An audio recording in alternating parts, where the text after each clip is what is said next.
Czy uważasz, że Polacy są gościnni? Witam Cię serdecznie na kanale Polski Daily. Nazywam się Paulina Lipiec, a to jest Polski Daily Slow Vlog, w którym opowiadam o Polsce, o życiu po polsku z napisami. W tym odcinku będę mówić o gościnności, o odwiedzaniu się, o byciu w gościach. Polacy często mówią o sobie, że są bardzo gościnni. Czy to prawda? Skąd wzięło się w ogóle takie przekonanie? Okazuje się, że dawno temu, w XVI-XVII wieku, kiedy Polska była mocnym i bogatym krajem i jakieś 10% Polaków należała do szlachty, była taka tradycja wśród szlachty, że jeśli przyjadą do nas goście, to nigdy nie możemy ich odesłać z kwitkiem. To znaczy musimy ich zawsze dobrze przyjąć, dobrze nakarmić, dobrze napoić i mogą oni u nas zostać tak długo, jak chcą.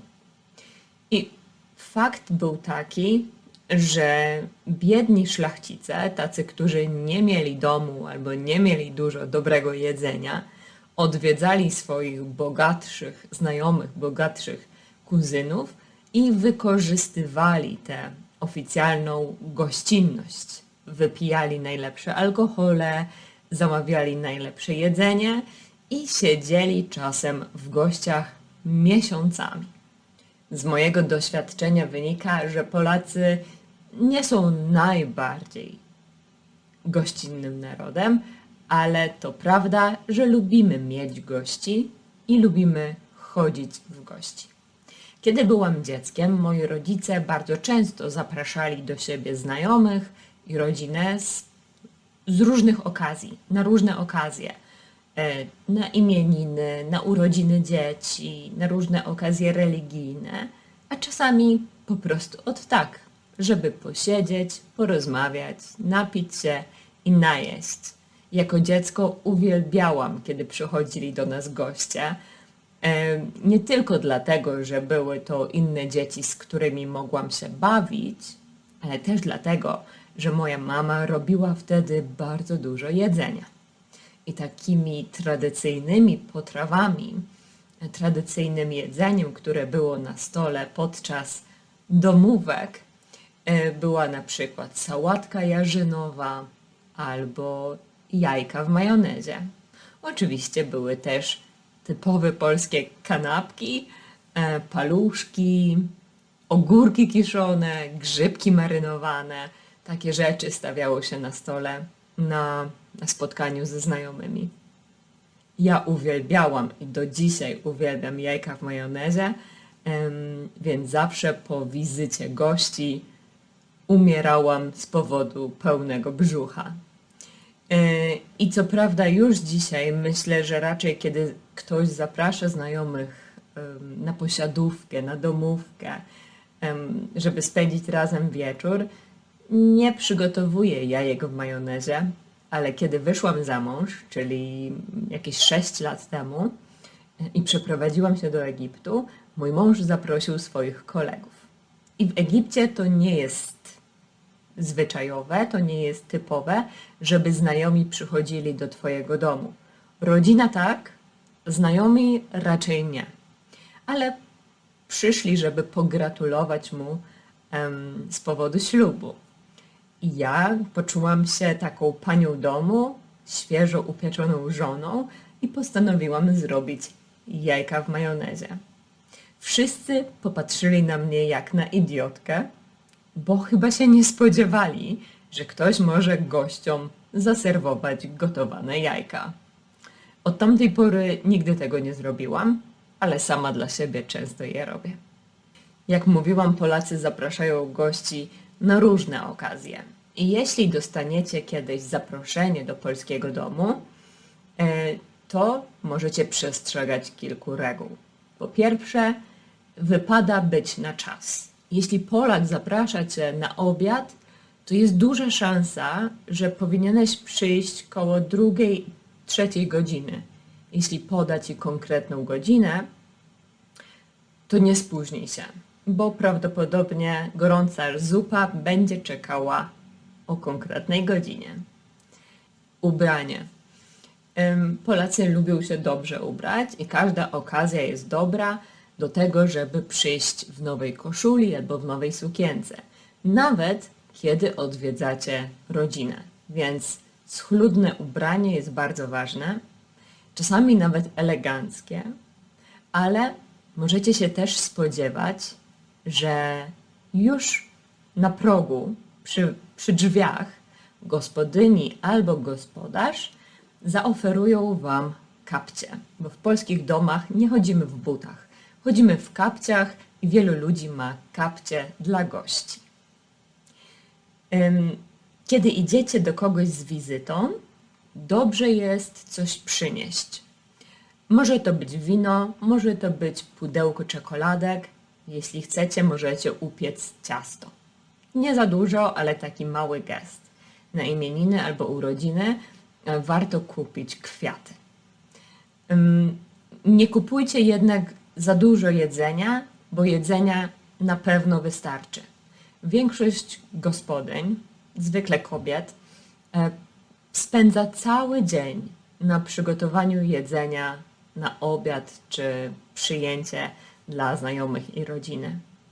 Jest duża szansa, że gospodyni prawie nie zobaczycie, bo ona spędzi cały czas w kuchni, a to podgrzewając zupę, krojąc ciasto, albo myśląc, co jeszcze ma w domu, co mogłaby wam podać. Może pójdzie do piwnicy po ogórki, po grzyby, może wymyśli szybko jakąś nową sałatkę. No, polskie kobiety po prostu chcą pokazać, że przyjmują gości właśnie gościnnie i że ich dom jest dla was otwarty. Prawdopodobnie podczas obiadu i podczas deseru będą was też namawiać, żebyście spróbowali wszystkiego, a nawet żebyście wzięli dokładkę. Dokładka to jest druga porcja. I rzeczywiście wypada spróbować wszystkiego, chociaż trochę. Bo łatwo można obrazić gospodynię czy gospodarza, odmawiając jedzenia. Bo sobie pomyślą, że może wam nie smakuje, może zjedliście coś wcześniej. To jest wielki błąd. Jak idziecie do polskiego domu, nie jedzcie niczego wcześniej. No i po prostu zawsze miejcie trochę miejsca w brzuchu na polskie jedzenie. Wychodzenie. Nie jest wcale tak łatwo wyjść z polskiego przyjęcia, bo jeśli powiecie, no już na mnie czas, albo będę się zbierać, albo robi się późno, to gospodarz albo gospodyni na pewno powiedzą, a nie, zostań jeszcze trochę. I wtedy dobrze jest zostać. Więc przygotujcie się na dodatkowe 30 minut albo dodatkową godzinę w gościach. A jeśli to wy jesteście gospodarzami i wasi polscy goście mówią, będziemy się zbierać, czas na nas, to powiedzcie im, zostańcie jeszcze trochę, jeszcze jest wcześnie, co będziecie robić sami w domu i tak dalej. Na pewno nie popełnijcie tego błędu, że kiedy oni mówią, że są gotowi do wyjścia, to wy wstajecie i idziecie do drzwi, odprowadzacie ich do drzwi. To dla Polaków jest trochę dziwne. Zawsze namawiamy, żeby ktoś został jeszcze dłużej, trochę dłużej, żeby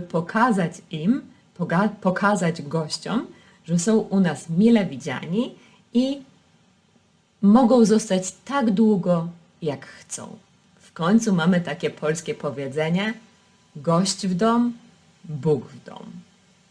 Jak możecie teraz obserwować, Polacy rzeczywiście pokazują, że mają otwarte domy, bo przyjmują pod dach wielu ukraińskich uchodźców.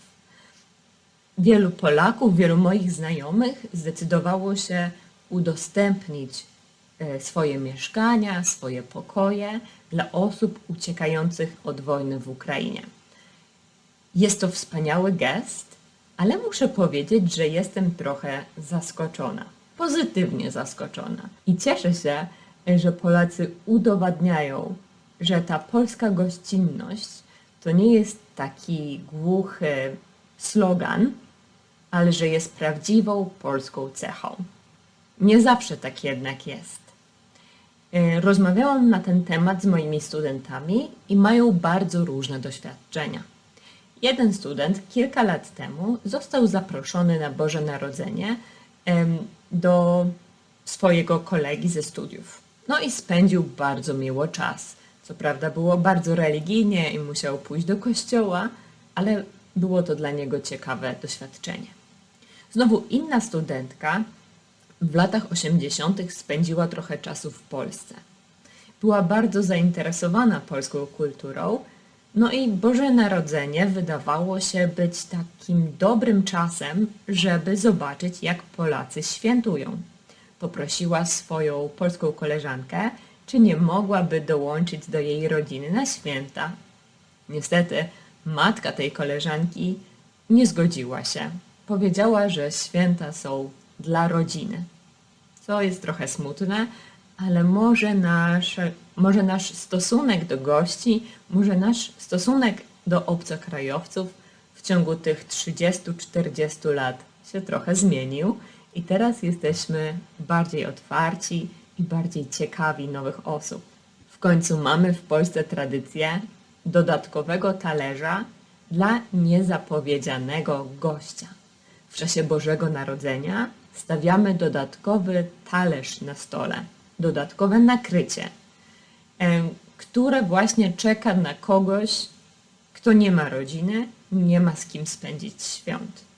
I co prawda badania pokazują, że większość Polaków nie zaprosiłaby kompletnie obcej osoby z ulicy, ale myślę, że większość Polaków otworzyłaby drzwi komuś znajomemu, dalekiemu krewnemu, czy czemu nie, studentowi języka polskiego.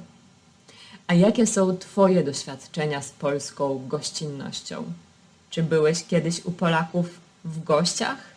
Czy może zapraszałaś Polaków w gości do siebie?